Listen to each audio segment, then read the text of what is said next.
আসসালামু আলাইকুম। আজকে দেখতে পাচ্ছেন আমার কাছে কাটা মুকুটের কিছু মাদার গাছ আছে। এইগুলো হচ্ছে আমি অলরেডি কাউচি দিয়ে কাটছি কাটিংগুলা, এই যে দেখতে পাচ্ছেন। এখন এইগুলো হচ্ছে আমি পলি ব্যাগে সেট করব এবং পুরো ভিডিওটা আপনারা দেখতে থাকবেন, ঠিক আছে? এইভাবে আমি লাগাইলে 100% আমি চারা করতে পারবো, একটা চারাও মরবে না। দেখতে থাকুন।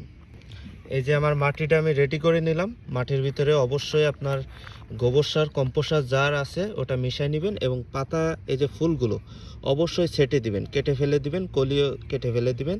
তারপর এতটুক মাটিতে পুঁতবেন, ঠিক আছে? এই যে আমি সব কিছু ছেটে দিছি এবং পাতাও অর্ধেক কেটে দিছি এবং এর ভিতরে আমি পরিমাণ মতো পানি দিব।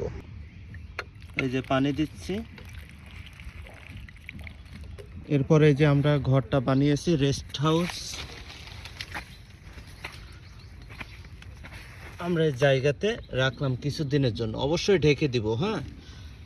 এর ভিতরে আপনারা যে এইভাবে চাষ করতে পারেন, এটা মারা যাবে না।